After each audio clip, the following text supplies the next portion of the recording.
Olá pessoal, tudo bem? Tô começando a gravar aqui esse vídeo para a gente começar o nosso curso na plataforma Moodle aqui EAD. Então eu vou disponibilizar esse vídeo da primeira aula com algumas instruções de como vão funcionar os nossos encontros daqui para frente. Então eu procuro sempre nos dias de aula disponibilizar o material.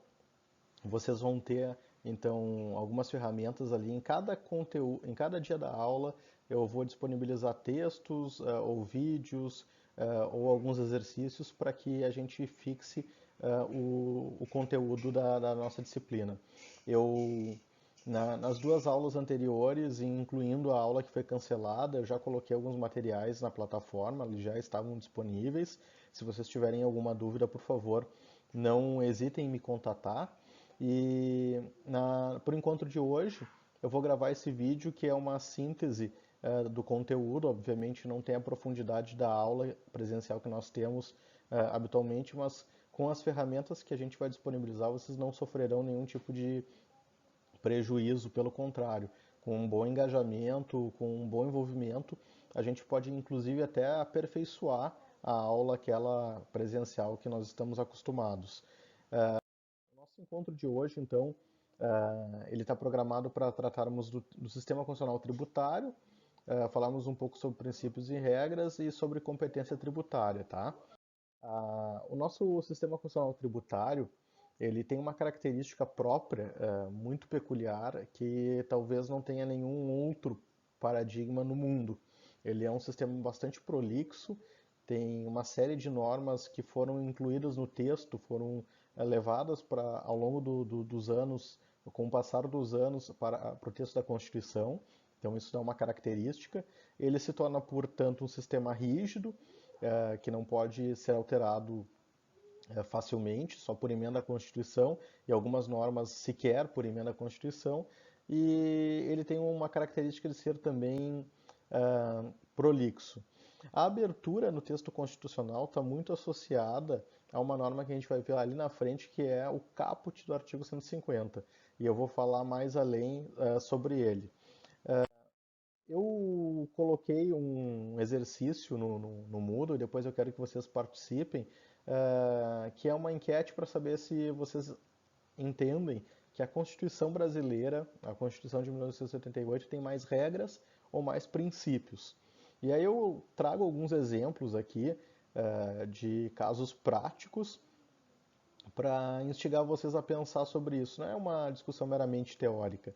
Este texto do artigo 5º ali, ele envolve ele traz uma regra, e como regra tem toda a sua característica de aplicação e interpretação, ou ele é um princípio?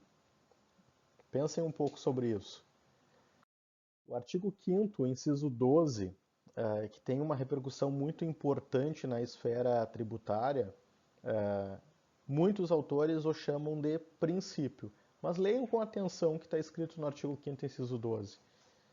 Do jeito que o Constituinte inseriu ele no texto constitucional, ele parece ser um princípio? Avalie com cuidado. Qual é a consequência que isso tem? A depender da classificação que nós adotarmos e o tipo de interpretação que nós fizermos, ele terá um tipo de acolhida por parte do Poder Judiciário.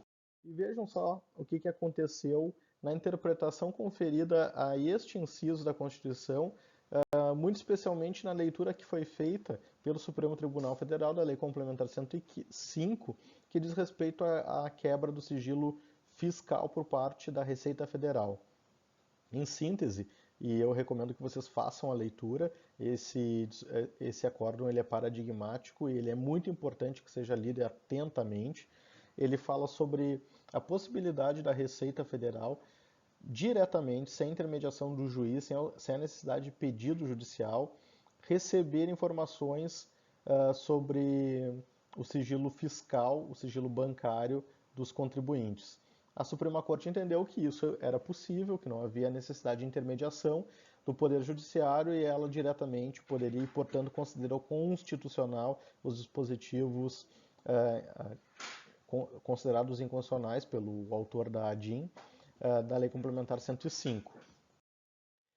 Um outro dispositivo que não diz respeito à matéria tributária, mas que também está na linha dessa leitura da Constituição atenta, é o artigo 5º, inciso 57, muito trabalhado nos últimos tempos pelos penalistas, os criminalistas. Então, diz respeito ao cumprimento da sentença, execução da sentença antes do trânsito em julgado. O STF entendia que não podia, depois passou a entender que podia, e recentemente, num julgado do plenário, voltou atrás e passou a entender que não pode o cumprimento antes do trânsito em julgado. Isso sem que fosse alterado o texto da Constituição, e daí vem a confusão no manejo dessas normas constitucionais. No direito tributário, o artigo 150, inciso 1, é tido por todos, quase, os autores como o princípio da legalidade. Mas leiam atentamente o que está escrito ali. Na percepção de vocês, isso é uma regra ou é um princípio? Se lermos atentamente, perceberemos que ali essa norma encerra, na verdade, uma regra constitucional, dizendo o que deve os entes federados fazer para instituir ou aumentar um tributo, qual é o veículo correto, e somente pode ser superada essa regra nos casos que a Constituição expressamente prevê, e que a gente vai tratar na aula própria sobre isso. E aí, nós vamos trabalhar da aula de hoje em diante sobre as chamadas limitações constitucionais ao poder de tributar. E essas limitações, elas são tratadas por alguns autores como princípios constitucionais da tributação, e não há nenhum problema que vocês passem a tratar desta forma, desde que saibam que, entendida uma norma constitucional como limitação ao poder de tributar, é importante que a gente entenda a quem ela está tutelando, né? E aqui vocês vão ver que o texto constitucional deixa muito claro, sem prejuízo de outras garantias asseguradas a quem? Ao contribuinte. São garantias asseguradas ao contribuinte. Quem está dizendo isso é o texto da Constituição. Logo, a leitura que se deve fazer dessas normas é uma leitura conforme a Constituição. Ou seja, as normas que nós vamos examinar daqui para frente, elas são, em verdade, garantias constitucionais asseguradas ao contribuinte. E aí vem uma questão de concurso e as questões que vão cair na nossa avaliação, que são cobradas na OAB, que são cobradas pelos concursos para aqueles que pretendem prestar assim que formados, sempre levam em consideração e questionam essa possibilidade. Essas normas, elas são limitações ao poder de tributar e são consideradas cláusulas pétreas? Pois bem, vejam só. A Constituição, no artigo 60, parágrafo 4º, elenca o rol das normas que são consideradas inabolíveis, que não são suscetíveis nem mesmo de modificação por emenda constitucional. E dentre estas estão os direitos e garantias individuais. E as bancas examinadoras de concurso entendem que as limitações ao poder de tributar são direitos e garantias individuais e, como tais, não são passíveis de modificação nem pelo poder constituinte derivado. Então, vejam só uma questão exigida por um concurso de promotor de justiça do estado de Roraima, que cobrava do candidato esse tipo de conhecimento, bem como está ali exposta na questão.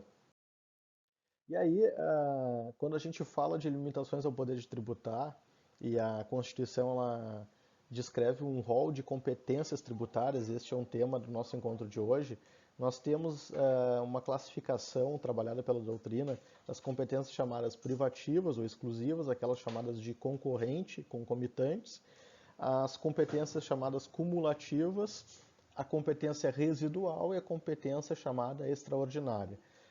Tá? Então, isso é algo que a gente precisa entender e compreender, porque isso está associado com a norma constitucional que outorga poder e também limita o poder dos entes da federação na tributação. Vejam só a competência definida para a União. A União possui competência para instituir, cobrar e exigir tributos, que são os seguintes: artigo 148, empréstimo compulsório, contribuições do artigo 149 e o rol do artigo 153. Os Estados e Distrito Federal possuem competência definida no artigo 155, e são aqueles 3 tributos que estão arrolados. Os municípios possuem competência fixada no artigo 156, que são aqueles 3 que estão ali. E aí vem a questão da competência concorrente. A competência concorrente está prevista no artigo 145 da Constituição e pode ser, caso mal compreendida, como a possibilidade dos 3 entes tributarem ao mesmo tempo os mesmos fatos geradores, o que não é correto. É preciso associar essa norma com as definições de competência que estão previstas lá no início da Constituição, do artigo 19 e seguintes, até o artigo 30 da Constituição, que define quais são as competências da União, dos estados e dos municípios. E associando com as competências e as atribuições na organização administrativa, eu vou descobrir se uma taxa cobrada pelo município está dentro da sua esfera de competência e, portanto, ela é constitucional, ou se o município está cobrando uma taxa sobre um bem público ou uma fiscalização que ele não tem competência para exigir. O mesmo vale para a contribuição de melhoria. A competência cumulativa é aquela regra prevista lá no artigo 147 e que gera uma série de confusão, porque a redação do artigo não foi feliz, mas que, em síntese, começando do final para o início, diz que o Distrito Federal também, dentro do seu território, do Distrito Federal, ele também cobrará os impostos municipais, ao lado dos tributos que já foram definidos lá no artigo 155. E o território federal, se não tiver divisão em município, a União ficará com todos os tributos. Basicamente, essa é a interpretação. A competência residual é aquela que outorga a um ente da federação poder tributar e instituir um imposto que não existe ainda. Qual é o ente da federação que pode exercer essa competência? Apenas e tão somente a União. É o artigo 154, inciso 1. No artigo 154, inciso 2, a gente vai encontrar a chamada competência extraordinária. Por que extraordinária? Tal como o nome diz, ela é possível de ser utilizada apenas em casos muito, muito extraordinários, muito peculiares, que são aqueles que estão previstos na redação da Constituição. Ou seja, em caso de guerra ou na sua iminência. Então, daí o nome da competência tratada pelos autores. E aí, nós vamos ter algumas vedações específicas à União, que eu vou deixar esse material para que vocês façam a leitura em casa e complementem com a bibliografia que eu vou indicar. Eu não vou fazer a leitura de todos os textos que estão aqui nesse slide. As normas do artigo 151 e 152 são bem autoexplicativas e qualquer dúvida que vocês tiverem, não hesitem em me contatar por e-mail, pelo fórum que a gente vai estabelecer ali, e eu vou deixar tarefas que vão ficar para vocês fazerem ao longo de toda essa semana em relação ao conteúdo que foi disponibilizado, e a partir dos próximos encontros nós vamos estabelecer algumas ferramentas de interação nos dias das aulas. Então se preparem sempre para as terças à noite, vocês encontrarem aqui, terem um encontro comigo com o conteúdo da aula, e eu vou disponibilizar para vocês todo esse material ali. Espero que vocês fiquem bem, fiquem em casa, respeitem as orientações das autoridades sanitárias e vamos todos superar essa crise aí. Um grande abraço!